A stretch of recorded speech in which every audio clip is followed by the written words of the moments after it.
할렐루야. 예수 그리스도 이름으로 하나님 말씀 증거하겠습니다. 이 시간 같이 은혜 나누실 말씀 세 군데 찾겠습니다.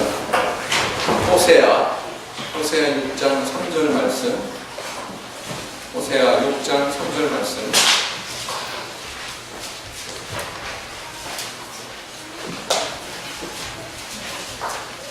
구약성경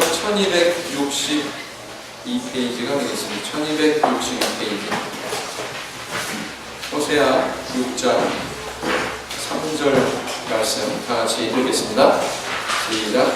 그러므로 우리가 여호와를 알자, 힘써 여호와를 알자. 그의 나오심은 새벽빛같이 일정하니 비와 같이 하늘 오시는 늦은 비와 같이 우리에게 임하시리라 하리라. 다른 곳을 또 찾겠습니다. 요한복음 7장 38절에서 39절까지 말씀드리겠습니다. 요한복음 7장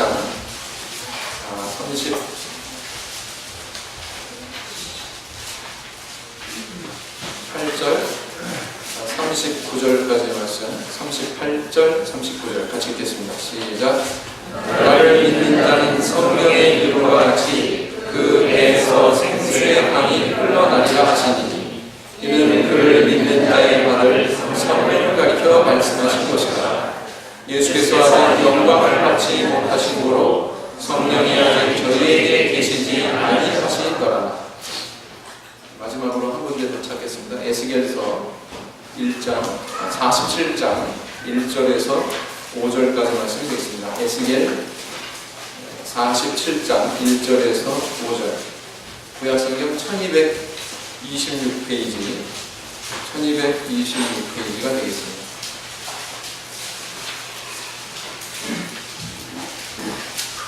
교독하시겠습니다. 성도님들이 먼저 읽겠습니다. 1절 시작. 나를 데리고 서천에 계시니 서천의 전면이 용을 받았는데 그 장 밑에서 불이 나와서 손으로 들다가 선 끝까지 제단으로 흘러내리라. 그가 또 나를 데리고 북문으로 나가서 바깥길로 말미암아 꺾여 동양한 바깥문에 이르시기로 본즉 물이 그 우편에서 스미어 나오더라. 그 사람이 손에 줄을 잡고 동으로 나가며 일천척을 증명한 후에 나로 그 물을 건너게 하시니 물이 발목에 오르더니 다시 일천척을 청량하고 나로 물을 건너게 하시니 물이 무릎에 오르고 다시 일천척을 청량하고 나로 물을 건너게 하시니 물이 허리에 오르고 다시 일천척을 청량하시니 우리 배가 건너지 못할 강이 되니라. 그 물이 장이라여 영원한 물이요 사람이 능히 건너지 못할 강이다. 우리는 지난달에 성령론 두 번째 시간으로 비둘기로 상징되는 성령에 대해서 그 내용을 살펴봤습니다.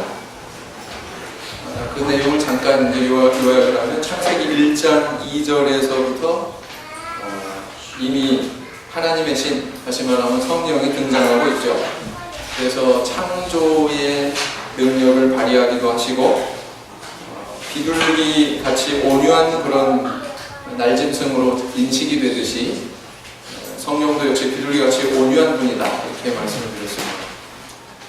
그리고 또 한 가지는 홍수 시대에 노아가 물이 강한 여부를 알려고 비둘기를 날린 사건을 통해서 이 하나님께서 이 세상에 펼쳐놓으신 구속사를 성령 강림의 유무에 따라서 이렇게 구분하고 있는 것을 상징하고 있다, 이렇게 또 말씀을 드렸습니다. 오늘은 이제 세 번째 시간으로 비와 불과 강으로 상징이 되는 성령, 여기에 대해서 함께 성경을 살펴보고자 합니다. 자, 성령은 성경 안에서 비, 생수, 강으로 이렇게 비유되곤 하는데 공통점이 무엇입니까? 무엇으로 구성되어 있어요? 물로 구성되어 있습니다. 화학기호 H, 그죠? 물은 우리 생활에 있어서 매우 친숙한 그런 물질이죠. 그리고 아주 우리에게 필수적인 물질입니다. 인간의 몸의 대부분이 무엇으로 되어 있습니까? 물로 되어 있다고 그러죠. 그래서 남자는 60%가 물이고요, 여자 신체의 54%가 물이랍니다. 그래서 가만히 생각해보면 남자들이 가끔 싱거운 이야기 하는 게 이유가 다 있다. 체내 수분이 1~2%만 없어져도 사람은 고통을 느끼게 되고요, 5%에서 12%가 없게 되면 죽음에 이른다고 합니다. 음식을 먹지 않고 4주 내지 6주까지 버틸 수 있는 게 사람인데, 만약에 일주일 동안 물을 안 마시는 사람은 죽는다라는 거죠. 일주일 못 버틴다라는 것입니다. 일생 동안 사람이 먹는 물의 양이 얼마나 될까요? 대략 49,200리터에 달한다, 이렇게 얘기합니다. 이것을 이제 나누어 보면 하루 평균 1.3kg. 물론 이제 음식물에 포함이 된 모든 것들을 다 이야기하는 거죠. 그래서 1.3kg의 수분을 섭취한다라는 것입니다. 이 물은 인간의 생명과 밀접할 뿐만 아니라 사실은 생활에 있어서도 없어서는 안 되는 그런 존재이죠. 물은 신체 내부도 청결하게 하지만 외부의 여러 가지 사물을 깨끗하게도 합니다. 사람의 몸이건 옷이건 그릇이건 더럽혀지면은 뭘로 이것을 정화시켜요? 물로 정화시키고 있죠. 이처럼 인간의 생존과 생활에 있어서 필수적인 물질이 바로 물이다. 또 다른 특징이 있습니다. 온도 변화에 대해서 참 여러 가지 형태로 바뀌게 되죠. 그래서 영하에서는 고체 형태로, 또 0도씨가 넘어가면 액체 상태로, 100도가 넘어가면 기체 상태로, 이렇게 수시로 그 형태가 변하는 모습을 보여준다라는 것입니다. 이런 물의 특징을 관찰하다 보면 왜 성령이 성경 안에서 이렇게 물로 비유가 되고 있나, 물로 상징이 되고 있는가라는 것을 좀 공감을 하게 됩니다. 물처럼 성령께서도 우리 인간의 영혼에 생명을 공급하시죠. 원래 범죄하기 전에 인간의 모습은 어땠습니까? 하나님과 영적으로 자유롭게 교제할 수 있는, 생명의 근원인 그분과 서로 연결돼서 통하고 있는 그런 존재였다라는 것이죠. 근데 범죄한 이후에 문제가 발생한 거죠. 성령이 그래서 없는 사람은 끊임없이 어떤 영혼의 갈증을 느끼게 되고요, 또 성령을 받은 우리는, 성령을 받은 성도들의 경우는, 특별히 다른 교회에서 신앙생활하다가 우리 교회에 온 분들 같은 경우에는 참 말로 표현할 수 없는 이상한 그런 영혼의 만족감을 느끼기도 하죠. 그래서 이렇게 물처럼 다양한 기능을 수행하기도 한다라는 것입니다. 때로 성령을 통해서 우리가 하나님의 백성이라고 하는 우리 신분을 증거하기도 하고요, 성도의 삶 속에서 우리가 성령으로 기도할 때, 그래서 이 성령으로 하는 기도다, 그래서 우리는 이것을 방언기도라고 하는 표현 이외에 또 뭐라고 그래요? 이걸 뭐라고 그래요? 영언이다, 그 이야기하죠. 이렇게 성령으로 기도하다 보면 우리 속에서 그 하나님의 음성이 들려오고, 그 음성을 통해서 우리가 상담받는, 그래서 성령께서 이렇게 상담자의 역할을 하는 그런 면도 있고, 뿐만 아니라 우리가 때로는 마음으로 또 행동으로 범죄했을 때 성령을 의지해서 하나님한테 회개하면 우리의 영혼을 정화시키고 우리의 죄를 소멸시키는 그런 기능도 성령이 담당하신다라는 것입니다. 그리고 또 우리가 장차, 우리가 아직은 체험하지는 않았지만 그 우리 안에 거하신 그 성령으로 말미암아 우리의 썩을 몸을 벗고 하나님께서 예비하신 신령한 몸을 입는다고 그렇게 약속하고 있죠. 그래서 이렇게 성령은 우리 안에 계신 그분이 한 분이시지만 그분이 이렇게 다양하게 여러 가지 방면에서 우리에게 유익을 끼치고 우리의 영혼을 인도하시는 그런 기능을 우리는 주목하게 됩니다. 물의 기능이 다양한 것처럼 성령 또한 그러하시다라는 거죠. 그래서 때로는 비로, 때로는 생수로, 때로는 강으로 이렇게 성경에서 비유하고 있다라는 것입니다. 그러면 어떤 관점에서 성령이 이렇게 다양하게 비유되고 있을까요? 그 내용들을 우리가 잠깐 살펴보면 거기에 또 담겨져 있는 메시지는 어떤 것일까요? 바로 이런 것입니다. 첫째는 뭐냐면은 비로 상징되는 성령의 경우 살펴보겠습니다. 호세아 6장 3절 다시 한번 읽어보면 그러므로 우리가 여호와를 알자. 힘써 여호와를 알자. 그의 나오심은 새벽빛같이 일정하니 비와 같이 땅을 적시는 늦은 비와 같이 우리에게 임하시리라 하리라. 호세아 선지자는 성령을 비로 비유하고 있습니다. 그런데 비로 비유하되 여기서 어떤 비라고 그랬어요? 비이긴 비인데 뭐라고 그랬어요? 늦은 비. 이렇게 표현하겠습니다. 늦은 비. 단순한 비가 아니라 늦은 비라고 표현하는 이유는 사실은 이스라엘의 기후와 농사에 관계된 표현입니다. 성경은 종종 이 가나안 땅이 젖과 꿀이 흐르는 땅이다. 하나님께서도 이스라엘 백성들한테 소개할 때 내가 너희들을 젖과 꿀이 흐르는 땅으로 인도할 것이다. 이렇게 말씀하고 계시지만 정작 우리 성도님들이 비행기 타고 이스라엘 땅에 가보면 어떻습니까? 정말 젖과 꿀이 흐르는 땅으로 보입니까? 전혀 그렇지 않죠. 우리는 눈 돌리면 푸르러요. 당장 이 바깥에 칠보산만 쳐다봐도 색깔이 어떻습니까? 나무가 울창해서 푸르르죠. 근데 이스라엘은 그렇지 않다라는 것입니다. 거기는 눈 돌리면 황량해요. 광야입니다. 황토색으로 다 둘러싸여져 있습니다. 그도 그럴 것이 이스라엘 영토의 70%가 사막이에요. 다시 말하면 광야입니다.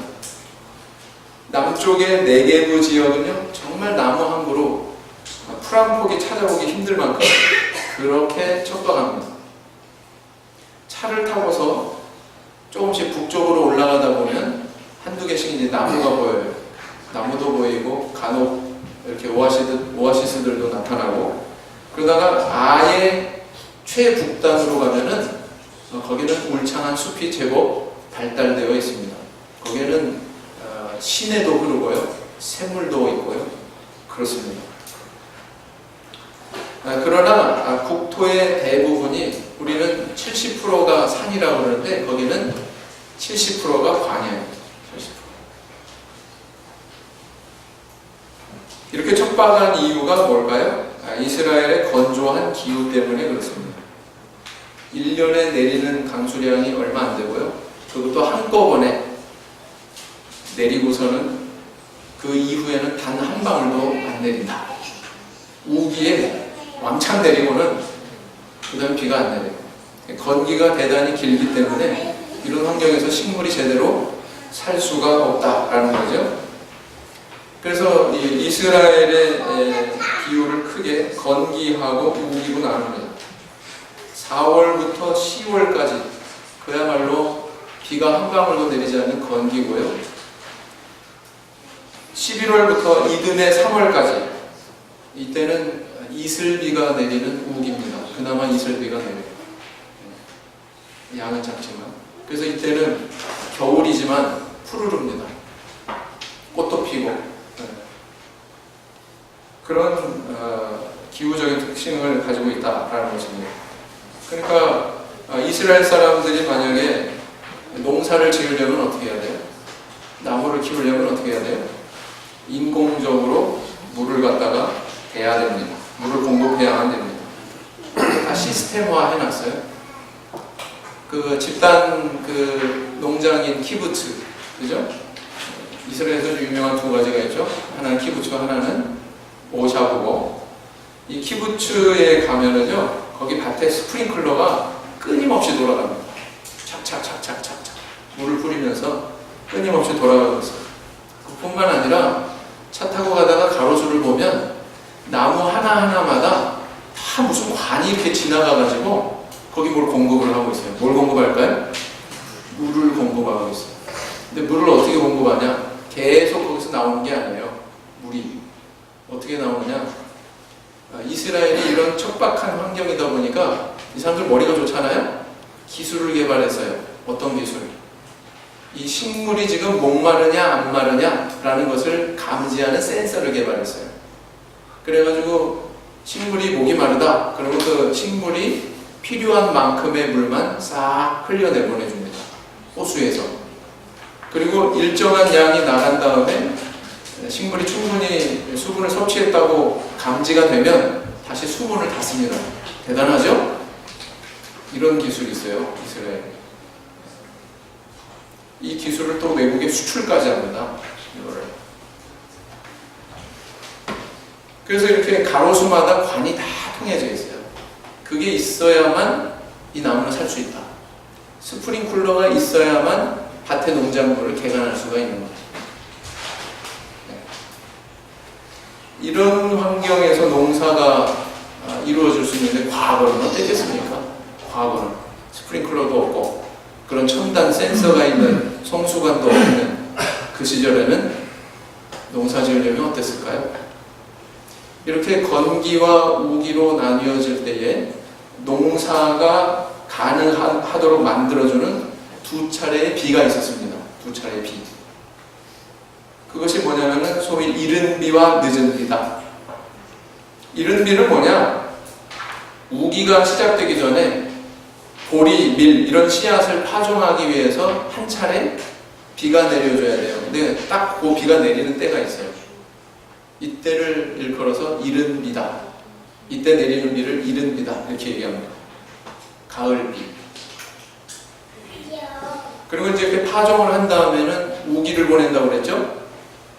겨울을 나서 이제 우기를 보내는 거예요. 우리 농경 문화와는 여기가 좀 계절이 뒤바뀌어 있어요. 뒤바뀌어 있습니다. 우리는 장마가 언제예요? 여름이죠. 왜 7월 달에 왜 세례식을 계획해요? 장마에서 수량이 좀 풍부한 다음에 해야 돼요. 근데 이스라엘은 반대라는 거죠. 겨울이 장마이다. 그 다음에 뿐만 아니라 또 우기인 겨울을 보내고서 봄이 돌아오면 여름 추수하기 전에 또 한 차례 반드시 내려줘야 되는 비가 있습니다. 그게 뭐냐면 봄비예요. 소위 지금 호세아에서 읽으신 무슨 비? 늦은 비. 늦은 비입니다. 그래서 이렇게 농사를 위해서 필수적으로 이스라엘은 두 때 비가 내려줘야 되는데 그 비를 일컬어서 이른 비, 늦은 비 이렇게 얘기한다는 것입니다. 그런데 이 이른 비와 늦은 비, 다시 말하면 이스라엘에는 농경 문화를 통해서 하나님은 인류 구속사 전체 시간을 함축해가지고 이걸 비유적으로 우리에게 예언을 하는 경우가 있다라는 것입니다. 하나님 말씀을 통해서. 신명기 11장 14절 하겠습니다.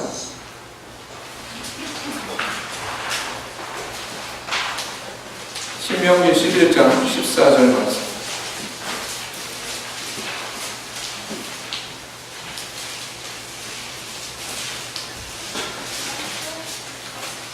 신명기 11장 14절 같이 읽겠습니다. 시작. 여호와께서 너희 땅에 이른 비 늦은 비를 적당한 때에 내리시리니 너희가 곡식과 포도주와 기름을 얻을 것이요. 요엘서 2장 23절. 요엘서 2장 23절 보시겠습니다. 요엘서 2장 23절. 주보도 보시지만 성경도 찾으세요. 훈련입니다.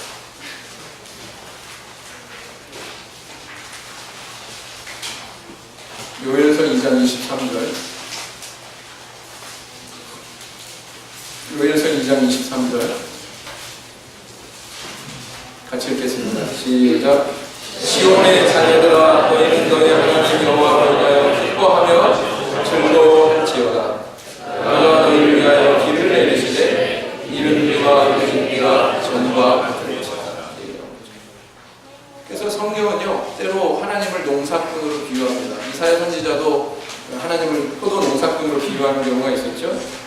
그래서 농사라고 하는 일은 우리 하나님의 인류 구속사 전체를 표상하고 있고, 그럼 그분의 열매는 뭘까요? 그분의 수확물은 뭘까요? 인간의 영혼이죠. 인간의 영혼입니다. 그래서 인류사 최초로 하나님이 수확하신 날이 도래했는데 그것이 바로 오순절이었습니다. 하나님의 첫 수확을 한 때, 그게 오순절이었어요. 오순절이 별명이 있습니다. 별명이 뭔지 아세요? 77절이라고 하고, 그거보다는 지금 주목해야 되는 것은 뭐냐면 초실절입니다. 초실절.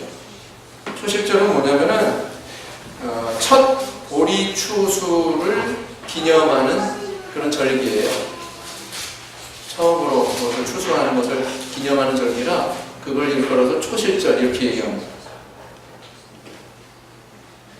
오순절에 120명의 제자들이 성령을 받은 것은 바로 농군이신 하나님이 120개의 열매를 수확하신 것과 같다라는 것을 하나님께서 이스라엘 백성들에게 명령하신 그 절기를 통해서, 특별히 초실절을 통해서 비유적으로 의미하고 있는 것입니다.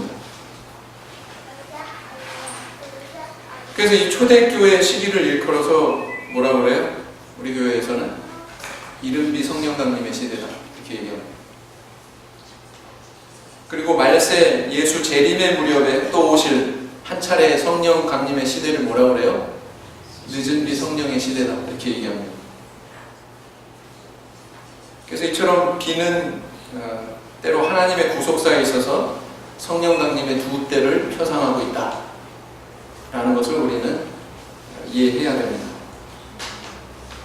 이렇게 하나님께서는 비를 통해서 구속사에 대해서도 비유하시지만 우리 개인적으로 성도의 어떤 영성에 대해서 비로 비유하기도 하죠. 비가 내리면 땅을 윤택하게 하고 여러 가지 나무들의 열매가 잘 맺히고 하는 것처럼 성령께서도 성도의 마음속에 각종 아름다운 그런 성품의 열매들을 맺게 하신다라는 것입니다.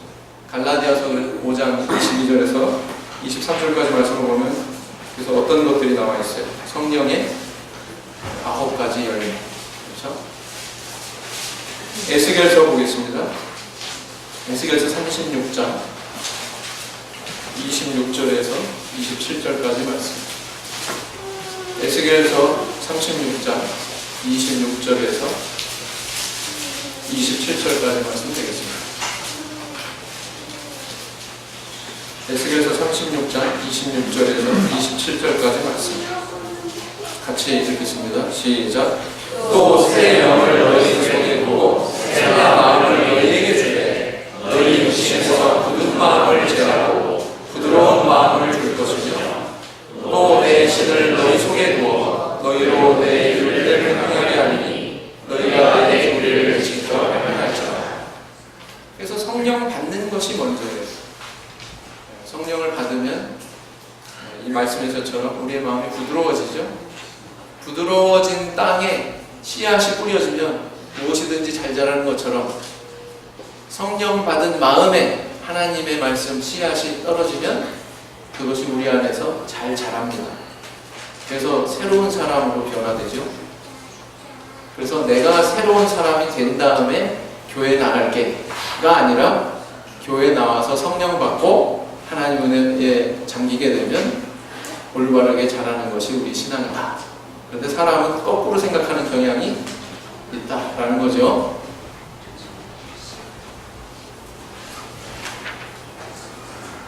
둘째로 또 뭘 상징하고 있습니까? 생수로 상징되고 있다라는 것입니다.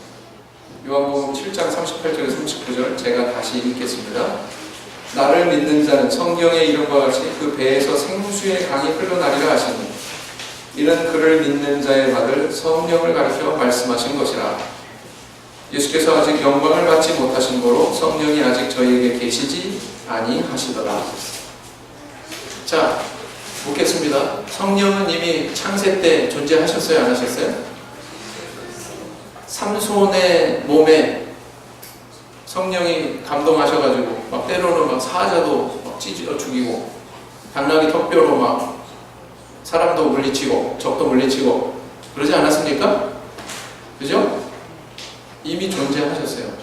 근데 이게 무슨 말입니까? 예수께서 아직 영광을 받지 못하신 거로 성령이 아직 저희에게 계시지 아니하시더라. 구약 시대의 성령과는 같은 성령이에요? 다른 성령이에요? 그 어떤 그 체질이 성령의 어떤 그런 본질이 별다르다는 것이 아니라 신약 시대에는 성령이 우리에게 다가오는 단계가 다르다. 이렇게 말해야 좀 정확하겠죠. 구약 시대에 존재했던 성령은 사람의 영혼에 이렇게 심겨지는, 새겨지는, 도장으로 인치는 것 같은 그런 존재로 계신 것이 아니라 외부적으로, 외부에서 사람에게 영향을 끼치고 사람을 감화시키고 사람에게 일시적인 어떤 능력을 발휘하게 하고 그런 정도로 작용했다는 거죠. 근데 이 오순절 성령, 다시 말하면 예수님께서 영광 받으신 이후, 예수님이 영광 받으시다는 얘기는 뭐예요? 요한복음에만 나오는 전용 표현이죠. 인자가 영광을 얻을 때가 왔도다. 언제가 가까웠다는 얘기. 십자가를 질 때가 가까웠다. 이런 얘기죠. 예수님은 요한복음에서 십자가 지시는 것을 영광 받는다고 표현하고 계십니다. 다시 말하면 예수님이 아직 십자가를 지시지 않았기 때문에 저희에게 성령이 주어졌어요? 안 주어졌어요? 안 주어졌어요. 인류 최초로 성령이 주어지는 사건은 언제 일어났습니까? 오순절날. 성령이 강림하신 사건은 오순절날 일어난 거예요. 바로 그런 것들을 다 또 연관지어서 생각해 볼 수가 있습니다. 농경 문화의 관점에서 성령은 비로 비유되기도 하지만 또 인간의 생명을 위한 생수로서, 음료로서 이렇게 비유되기도 하죠. 건조한 이스라엘과 같은 나라에서 생수, 우리가 평상시에 지금 말하는 생수하고는 전혀 감이 틀려요. 거기서 생수는 느낌이 틀려요. 너무나도 물이 귀하기 때문에. 구약 성경에 보면 아브라함이나 이삭이나 우물을 이웃에게 빼앗기거나 침탈당하는 경우가 있었습니까? 없었습니까? 있었죠? 족장시대에 그런 사건이 종종 벌어졌는데 이 사건의 의미가 뭡니까? 우물을 막았다 또는 우물을 뺏었다. 이 의미는 나는 너를 죽여버릴 거야 이런 뜻입니다. 너 생명의 근원을 완전히 끊어버릴 거야 이런 뜻입니다. 선전포고와 같은 의미죠. 그런 일을 당했다. 아브라함과 이삭이. 이 물이 있어야, 우물이 있어야 식수도 공급받고 짐승도 기르고 생존할 수 있었기 때문에. 그래서 이 물은 곧 생명의 은혜와 같다. 성지순례 가보니까요 물이 굉장히 비싸요. 한 병에 막 2달러면 우리 돈 얼마예요? 한 2,400원 되죠. 우리 물값보다 훨씬 비싸더라고요. 휘발유값보다 비싸요.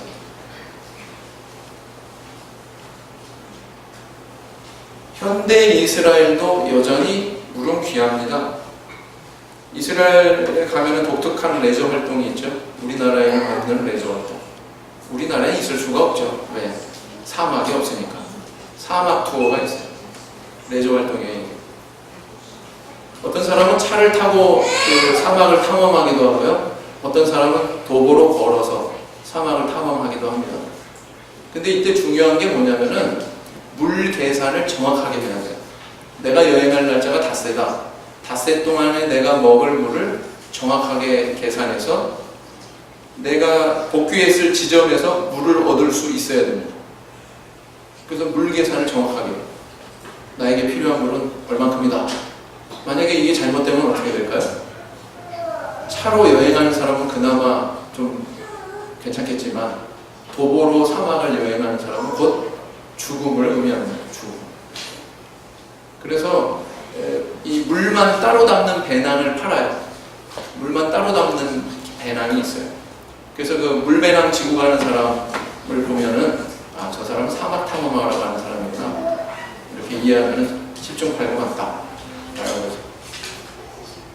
그리고 또 이렇게 매해 탈수증으로 죽는 사람이 적지 않대요. 이곳은. 건조하기 때문에 땀도 잘 안 나는 것처럼 느껴집니다.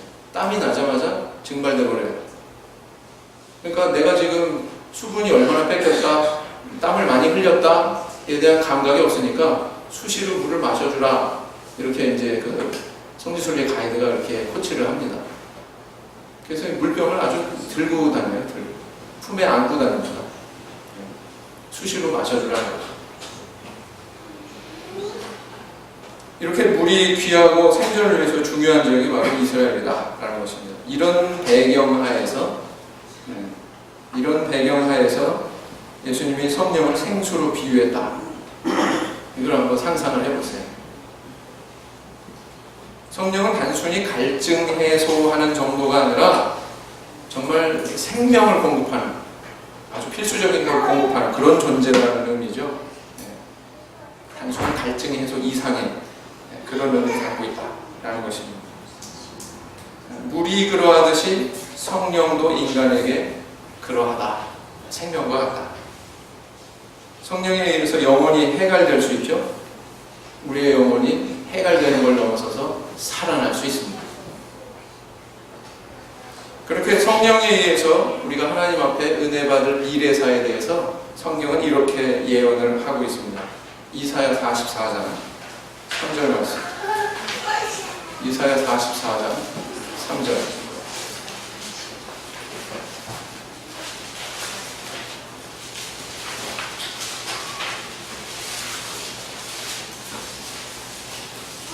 이사야 44장 3절 말씀 같이 읽겠습니다. 시작. 대저 내가 마른 자에게 물을 주며 마른 땅에 시내가 흐르니라.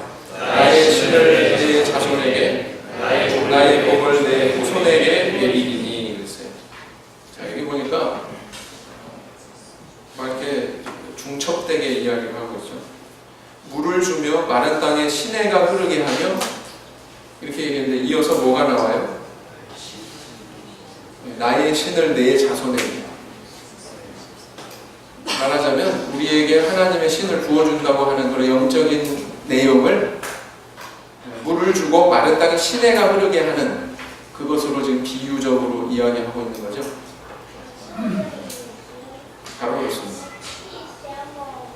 그래서 이렇게 하나님께서는 우리에게 성령을 주실 미래사에 대해서 이렇게 생수로 비유를 하고 계시다라는 거죠. 사실 성령이 생수로 비유가 된 최초의 그 예언은 무엇입니까? 성경 안에서 호렙산 반석이죠. 호렙산 반석. 반석을 쪼개가지고 거기서 뭐가 나왔어요? 생수가 나왔죠.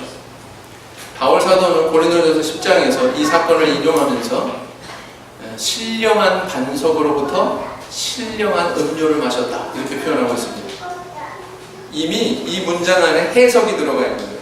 바울 사도는 그때 이 반석은 그냥 반석이 아니다. 신령한 반석이다. 스피리추얼, 영적인 반석이다 이렇게 얘기하고 있습니다. 이건 그냥 음료가 아니다. 영적인 음료다. 이렇게 설명하고 있습니다. 그래서 이 반석이 뭐라고요? 그리스도다. 그럼 문장 안에서 그대로 명시하고 있죠. 그 다음에 이 음료는 뭐겠어요? 그러면 우리 예수님께서 하신 말씀을 응용한다면 요한복음 7장에서 그죠? 바로 믿는 자의 받을 뭘 가르칠까요? 성령을 가르치고 있다. 오늘날 이 오순절 성령, 약속의 성령을 받으려면 어떻게 해야 될까요? 비결이 뭘까요? 여러 가지 가운데 하나가 뭐냐면 자기를 낮춰야 됩니다. 자기를 낮추는 것은 어떤 것이냐? 하나님 앞에 내 의지, 내 생각, 내 뜻 이런 거 다 내려놓고 맡기는 거죠. 하나님 앞에 다 맡기고 그분께 간구하는 것입니다. 이스라엘의 성지순례 중에 마사다 요새라는 곳이 있어요. 그 헤롯 대왕이 전쟁 터지면 여기 가서 피신하고 견디려고 이제 만들어 놓은 건데 자기 궁전도 의리의리하게 만들어 놨습니다. 근데 여기에 가장 필수적인 시설이 뭘까요? 궁전도 있어야 되고 뭐 성벽도 있어야 되고 여러 가지 부속 건물도 있어야 되지만 여기 뭐가 있어야 생존할 수 있을까요? 물이 있어야죠. 물이. 근데 이 수로를 이렇게 내놨는데 수로가 마사다 요새를 휘감으면서 쭉 이렇게 나 있고 그 수로의 맨 밑에 뭐 구멍이 나 있어요. 글로 이제 물이 다 들어가는 거예요. 그 안쪽으로 이렇게 들어가면 커다란 저수조가 있습니다. 근데 이렇게 보니까 수로라고 그래놨는데 수로에 물이 안 흘러요. 언제 흐를까요? 제가 아까 얘기했죠. 이스라엘은 항상 비가 오는 게 아니다. 언제 온다? 우기에 옵니다. 한번 왕창 오고서는 그 다음 한 방울도 안 온다. 그랬죠? 우기를 대비해서 만들어 놓은 시설이에요. 비가 한꺼번에 왕창 오면 이 수로를 따라서 이제 물이 흐릅니다. 그리고 어디로 내려갈까요? 저장고로, 저 밑에, 요새에 저 밑에 만들어 놓은 저장고로 가서 쫙 물이 거기에 모이는 거예요. 거기 이렇게 우기에 받아놓은 물로 1년을 버티는 겁니다. 물은 위에서 아래로 흐르죠? 마찬가지예요. 우리 하나님의 성령은 낮은 곳으로 임하십니다. 자기를 낮추는 자에게 임하십니다. 자기 생각 내려놓고 자기 뜻과 의지 내려놓고 오로지 하나님의 은혜만을 주목하고 간구하는 자에게 우리 하나님께서 성령을 주십니다. 부디 혹시 성령을 아직 받지 못한 우리 학생반 또 우리 성년 우리 성도님들이 계시면 그런 마음으로 하나님 앞에 구하시기를 바랍니다. 야고보서 4장 6절 말씀을 함께 읽겠습니다.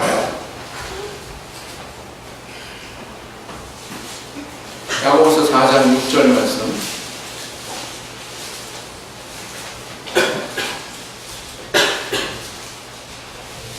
야고보서 4장 6절 말씀 같이 읽겠습니다. 시작. 그러나 더욱 큰 은혜를 주시나니 그러므로 이르시되 하나님이 교만한 자를 물리치시고 겸손한 자에게 은혜를 주신다 하였느니라. 그 다음 세 번째, 또 무엇으로 비유되고 있습니까? 강으로 상징되고 있죠. 강으로 상징되는 성령이 있습니다. 에스겔서 47장 1절로 다시 돌아가셔서 보시면 그가 나를 데리고 전문에 이르시니 전에 전면이 동을 향하였는데 그 문지방 밑에서 물이 나와서 동으로 흐르다가 전 우편 제단 남편으로 흘러내리더라. 자, 이렇게 성령은 비, 생수뿐만 아니라 강으로도 비유가 됩니다. 강은 어떻게 이루어졌어요? 작은 물줄기들이 이렇게 한데 모이면 더 보다 큰 규모의 물줄기가 되는데 그 큰 규모의 물줄기를 우리는 강이라고 이렇게 이야기합니다. 그래서 혹시 비가 좀 오지 않아도 또 우물이 없더라도 또 시냇물은 조금 수량이 부족하더라도 강은 어때요? 강이 있으면 사시사철 물을 공급할 수가 있죠. 애굽이 비옥한 이유가 무엇입니까? 이집트가 비옥한 이유는 거기 커다란 젖줄이 지나가고 있죠. 뭡니까? 나일강. 아브라함이 왜 가뭄 때문에 애굽으로 내려갔어요? 거기에는 뭐가 있으니까? 거기에는 비에 목매달지 않아도 돼요. 가나안 땅처럼. 이른 비 늦은 비 기대 안 해도 됩니다. 왜? 나일강이 있으니까. 흔히 그 세계 4대 문명의 발상지를 이야기할 때 전부 다 뭘 끼고 발달했다고 이야기합니까? 강을 끼고 발달했다 이렇게 얘기하지 않습니까? 강이 모든 살아있는 생물에게 이렇게 풍요를 가져다 주기 때문에 그렇습니다. 그래서 이 본문에 보면 47절에서 에스겔 선지자가 환상을 보죠. 그 환상의 내용이 이제 뭡니까? 성전 문지방에서 물이 흘러나와요. 그 성전 문지방 동쪽을 향해 있는데 성막도 그렇고 성전도 그렇고 항상 문의 방향은 어느 쪽? 동쪽으로 나 있죠. 그곳에서 물이 흘러나는데 처음에는 문지방으로 그렇게 흐르더니 점점 퍼져가지고 동으로, 남편으로, 또 북쪽으로 이렇게 사방으로 퍼질 뿐만 아니라 또 처음에는 발목에 차더니 일천척을 청량하니까 다시 어디에 차요? 무릎에 차고 다시 또 일천척을 청량하니까 어디에 차요? 허리에 차고 그 다음에 또 일천척 뒤에 물에 들어가니까 어떻게 됐어요? 헤엄칠 만한 그런 큰 물이 되더라 이렇게 얘기하고 있죠. 자, 이건 뭘 표상하고 있을까요? 미래사에 대한 예언이죠. 미래사에 대한 예언의 말씀을 여기 담고 있는 거죠. 여기서 성전은 누구를 가리킵니까? 성전은 누구를 가리켜요? 예수께서 너희들이 이 성전을 헐어라! 내가 사흘 만에 일으키리라! 요한 사도는 이에 대해서 주석을 달고 있습니다. 이는 성전된 자기 육체를 가리켜 말씀하신 것이죠. 예수님의 육체를 뭘로 비유했어요? 성전. 거기서 물이 흘러나왔어요. 호렙산 반석이 깨져서 생수가 나온 것처럼. 그죠? 그리스도의 몸이 찢어져서 거기서 성령의 생수가 나온 것처럼. 성전된 예수님으로부터, 그곳으로부터 이렇게 강물이 흘러나왔다. 이렇게 이야기하고 있는 것입니다. 그래서 이 성령의 역사가 마치 범람하는 이런 강물처럼 거세게 온 땅에 충만하게 되었다. 바로 그 미래사를 예언하고 있는 거죠. 9절에 보시면 뭐라고 했어요? 이 강물이 이르는 곳마다 번성하는 모든 생물이 살고 또 고기가 심이 많으리니 이 물이 흘러 들어가므로 바닷물이 소성함을 얻겠고 이 강이 이르는 각처의 모든 것이 살 것이며 이렇게 얘기하고 있죠. 이 예언의 말씀은 구체적으로 사도행전의 역사에서 우리는 성취된 것을 발견할 수가 있습니다. 자, 오순절에 성령 강림하셨어요.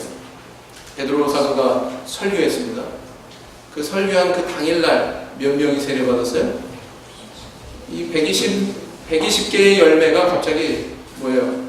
3,000으로 늘어났어요. 3,000명이 세례받았어요. 또 성전 미문에 하체장애자를 일으키는 기적을 베드로가 행했습니다. 베드로와 요한이 성전에 기도하러 가려다가 거기서 만난 그 하체장애자를 일으키는 기적으로 설교하게 됐고 다시 그 설교를 통해서 몇 명이나 세례받았어요? 몇 명이나 주님께로 돌아왔습니까? 5,000명이나 돌아왔다. 이렇게 기록하고 있죠. 그렇게 많은 수는 아니잖아요, 5,000명. 그죠? 근데 이제 다시 또 거기서 멈추는 게 아니라 6장에 가면은 허다한 제사장의 무리들도 교회에 이렇게 돌아왔다. 이렇게 기록하고 있어요. 뿐만 아니라 이제 예루살렘 유대 땅에만 머물던 복음이 스데반 집사 순교 이후로 유대와 사마리아로 퍼지는 것 같더니 야고보 사도의 순교 이후에는 이제 그 복음의 물결이 이방을 향합니다. 좁은 이 팔레스틴 땅이 아니라 저기 소아시아, 유럽, 로마, 서바나까지 점점 그렇게 복음이 퍼져나가는 내용을 기록을 하고 있죠. 그래서 그 내용을 저희들이 살펴보건대 이 성전 문지방에서 흐른 강물이 이렇게 온 땅에 퍼져나가는 것을 비유하고 있는 것이구나. 그것이 바로 이 사도시대 때 성령의 역사를 비유하고 있는 것이구나. 알 수 있어요? 없어요? 알 수 있죠. 그 역사는 사도시대 때 있었고 예수님 재림하시기 전 다시 한번 이 땅에 있을 것입니다. 창교회를 통해서. 믿으십니까? 오늘날에도 성령이 임재하시는 교회는 마치 강물과 같아요. 강물이 닿는 곳에 그 땅이 윤택해지고 또 식물이 자라고 여러 가지 각종 열매들이 맺혀지는 것처럼 성령이 임하시는 곳에는 그곳에 죽어가는 영혼이 살아나고 병든 영혼이 치유받고 메마른 시드는 영혼이 다시 소성케 되는 그런 기적이 있다라는 것입니다. 그래서 에스겔서 47장 12절에 뭐라고 기록하고 있습니까? 12절 같이 읽겠습니다. 시작. 강 좌우 강에는 각종 먹을 실과나무가 자라서 그 잎이 시들지 아니하며 실과가 끊지지 아니하며 달마다 새 실과를 맺으리니 그 물이 성소로 말미암아 나오리라. 그 실과는 먹을 만하고 그 잎사귀는 약재료가 되리라. 버릴 게 하나도 없더라. 그죠? 중국의 복건성에 가면 항두교회라고 있습니다. 항두교회. 항두교회 들어보셨어요? 루루자매 항두교회. 우리 어머님, 루루자매 어머니 항두교회 들어보셨어요? 안 들어보셨어요? 1936년에 설립된 이 교회는 본래 일반 개신교와 같이 한 예배당에서 신앙생활을 했습니다. 왜냐하면 중국 정부에서 볼 때는 다 똑같이 기독교지 기독교 안에서나 교파 구분이 있는 거거든요. 우리는 쟤네들이랑 달라요. 다르긴 뭘 달라. 니네도 다 기독교지. 건물 하나 떡 주고 니네 여기서 해. 이거거든요. 그러니까 토요일 날은 우리 교회 성도들이 거기서 예배드리고 똑같은 건물에서 일요일 날은 일반 교회 성도들이 예배드리고 그러는 겁니다. 그렇게 한동안 예배를 드리다가 관공서에서 쓰려고 건축하다가 사고로 불이 나가지고 폐가처럼 된 그런 건물이 있었어요. 이 건물을 매입을 합니다. 이 교회에서. 그래서 1980년부터 2004년까지 무려 24년 동안 건물을 짓습니다. 24년 동안 지었으니 건물이 얼마나 클까요? 안 커요. 돈이 없으니까 그렇지.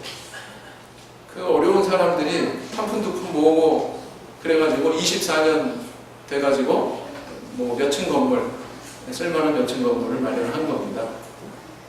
그래가지고 거기서 기쁘게 즐겁게 신앙생활을 하는데 2012년 현재 저희들이 방문했을 때 신도수가 400명, 구도자가 몇 명쯤 될까요? 구도자가 200명, 신도 400명에 구도자가 200명. 깜짝 놀랐어요. 어떻게 이런 일이 가능하지? 말하자면 우리 성도님들 여기 예배드리고 있는데요, 절반은 저 오목천교에서 온 사람들이라는 거예요. 아시겠어요? 100명이면 50명은 오목천교에서 온 사람. 그런 상황이란 말이죠. 그래서 이분들이 어떻게 신앙생활하는지 물어봤어요. 매일 집회하고요, 매일 모여요. 모여가지고 찬송을 하더라도 매일 모입니다. 그 다음 특이한 점은 또 한 달에 한 번 단체 3일 금식을 합니다. 신도들이 참여해가지고 단체 3일 금식을 해요. 대단하죠? 한 끼 굶기도 좀 만만치 않잖아요? 위액이 막 자극하잖아요? 그죠? 빨리 다오 그러고, 그죠? 근데 이렇게 생활한 거예요. 그래서 이렇게 하나님 앞에 기도를 하고 매달리니까 하나님의 은혜가 나타났습니다. 귀신 들린 자가 막 귀신이 쫓겨나고, 성경 그대로죠. 심장병 환자가 낫고 15년 동안 알아왔던 정신병 환자가 회복이 되고 이런 기적들이 막 일어난 거예요. 그러니까 어떤 일이 또 벌어졌느냐, 저기 같이 신앙생활하던 일반 개신교 회당은 아직 저기 있거든요. 20m 거리에. 거기에 있는 신도들이 하나씩 둘씩 어디로 와요? 우리 교회로 넘어온 거예요. 야, 저기보다 저기가 진짜야. 저기 저런 일이 있네. 저런 역사가 일어나네. 그러고는 하나둘씩 와가지고는요, 저희들이 그때 방문했을 해에 2012년에 그때까지만 넘어온 가정이 8가정이더라고요. 8가정. 뭐예요? 이게 바로 뭡니까? 벤스결서 47장에서 하나님께서 예언하신 바로 이런 현상 아닙니까? 맞아요? 틀려요? 네, 그렇습니다. 하나님께서 하시는 일이죠. 성령이 함께 하시는 교회는 강변에 심겨진 나무와 같습니다.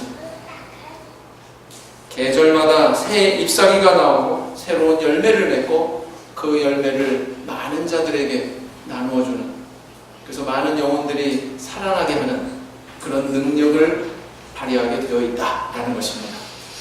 오늘날 우리 교회는 어떤 길을 가고 있을까요? 우리 그런 교회를 한번 소망하고 꿈꿔봐야 되지 않겠습니까? 네. 조금 더 노력하면 우리가 그런 교회로 근접하겠죠? 이런 성령의 역사에 대한 하나님의 약속의 말씀, 예언의 말씀 마음속에 깊이 믿으시고 그런 교회를 이루기 위해서 우리가 다 하나 되는 그런 신앙의 길을 가는 저 우리 성도님들 되시기를 예수님 이름으로 기원드립니다. 목사님과